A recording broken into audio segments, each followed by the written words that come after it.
सनातन धर्म से जुड़े सभी शास्त्रों और पुराणों में महिलाओं को बहुत ही खास दर्जा दिया गया है। चाहे ये पात्र इतिहास से जुड़े हों या फिर पौराणिक काल, सभी दौर में शासन और प्रशासन में महिलाओं की खासी भूमिका रही है। वहीं इसके विपरीत पौराणिक काल में कुछ ऐसे भी उदाहरण हैं जब इन महिलाओं के पति ने उनकी बात नहीं मानी, तब इसका खामियाजा इनके पति को अपनी जान देकर चुकाना पड़ा। आइए नजर डालते हैं ऐसी ही कुछ पौराणिक घटनाओं पर। रामायण में बाली और सुग्रीव दो भाइयों का जिक्र किया गया है।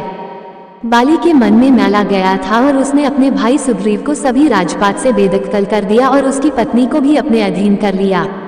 बाली की पत्नी तारा ने उसे लाख समझाया और ऐसे अधर्म के मार्ग पर चलने के लिए मना किया, लेकिन वह नहीं माना। अंत में सुग्रीव मर्यादा पुरुषोत्तम भगवान राम की शरण में चला गया तो भी बाली की पत्नी ने उसे चेताया, लेकिन बाली की मति भ्रष्ट हो चुकी थी और खामियाजा उसे अपनी जान देकर चुकाना पड़ा। प्रभु श्री राम ने धर्म के मार्ग पर चलते हुए बाली का वध किया और सुग्रीव को उसका राजपाट पत्नी समेत वापस मिला। रावण जब छल से सीता मां का हरण करके उन्हें लंका ले आया तो उनकी पत्नी महारानी मंदोदरी ने इस अधर्म के प्रति उन्हें चेतावनी और सीता को सकुशल वापस लौटाने को बोला, लेकिन रावण ने अपनी पत्नी की बात नहीं मानी और नतीजा यह हुआ कि रावण ने एक एक करके अपने सभी पुत्रों को गंवाया और फिर एक एक करके अपने भाइयों की जान से हाथ धो बैठा। इतने पर भी रावण नहीं माना तो अंत में भगवान राम के हाथों उसे भी मोक्ष की प्राप्ति हुई। पौराणिक कथाओं के अनुसार जलंधर का जन्म भगवान शिव के तेज से हुआ था। जलंधर की पत्नी वृंदा को ही उसकी शक्ति माना जाता था। वृंदा के पतिव्रता धर्म के कारण ही सभी देवी देवता मिलकर भी जलंधर को पराजित नहीं कर पा रहे थे। जलंधर को लगा कि वह इतना बलशाली हो गया है कि उसे कोई नहीं हरा सकता, जबकि उसे इस बात का अंदाजा नहीं था कि उसकी शक्ति उसकी पत्नी वृंदा है। अभिमान में आकर जलंधर देवताओं की पत्नियों को सताने लगा। पहले उसने माता लक्ष्मी को विष्णु जी से छीनने का प्रयास किया और सफलता नहीं मिलने पर वह कैलाश पर्वत पर जाकर माता पार्वती को अपनी पत्नी बनाने का आग्रह करने लगा। महादेव को मजबूरन उससे युद्ध करना पड़ा, लेकिन वृंदा के सतीत्व के कारण वह निष्फल हो गए। इतने पर भी जलंधर को अपनी पत्नी का महत्व नहीं समझ आया। तब देवताओं के कहने पर भगवान विष्णु ने छल से उसकी पत्नी का सतीत्व भंग किया और तब जाकर जलंधर का नाश हो सका। धृतराष्ट्र की पत्नी गांधारी अपने पति को सदैव धर्म के मार्ग पर चलने का उपदेश देती रही, लेकिन उन्होंने भी अपनी पत्नी की बातों को अधिक तवज्जो नहीं दी।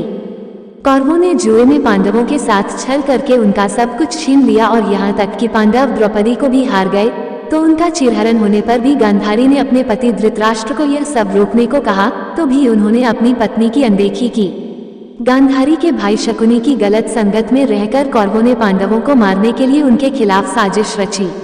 यह सब धृतराष्ट्र जानते थे, लेकिन उसके बाद भी चुप रहे। नतीजा यह हुआ कि अंत में समूचे कुल का नाश हुआ और धर्म की विजय हुई। हिरण्यकश्यप की पत्नी कयादु बहुत ही धार्मिक और अच्छे आचरण वाली महिला थी और उनका एक पुत्र था प्रहलाद, जो कि भगवान विष्णु का परम भक्त था। हिरण्यकश्यप ने कठिन तपस्या द्वारा ब्रह्मा को प्रसन्न करके यह वरदान प्राप्त कर लिया कि न वह किसी मनुष्य द्वारा मारा जा सकेगा, न पशु द्वारा, न दिन में मारा जा सकेगा, न रात में, न घर के अंदर न बाहर, न किसी अस्त्र के प्रहार से और न किसी शस्त्र के प्रहार से उसके प्राणों को कोई डर रहेगा। इस वरदान को पाकर वह अहंकार में आ गया और खुद को भगवान समझने लगा, जबकि उसकी पत्नी कयादु उसे ऐसा करने के लिए लगातार मना करती थी, लेकिन वह अपनी पत्नी की एक न सुनता। उसने अपने राज्य में विष्णु की पूजा को वर्जित कर दिया।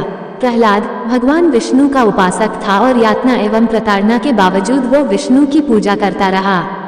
क्रोधित होकर हिरण्यकश्यप ने अपनी बहन होलिका से कहा कि वह अपनी गोद में प्रहलाद को लेकर प्रज्वलित अग्नि में चली जाए, क्योंकि होलिका को वरदान था कि वह अग्नि में नहीं जलेगी। जब होलिका ने प्रहलाद को लेकर अग्नि में प्रवेश किया तो प्रहलाद का बाल भी बांका न हुआ, पर होलिका जलकर राख हो गई। अंत में नरसिंह के रूप में भगवान विष्णु ने हिरण्यकश्यप का भी अंत कर दिया।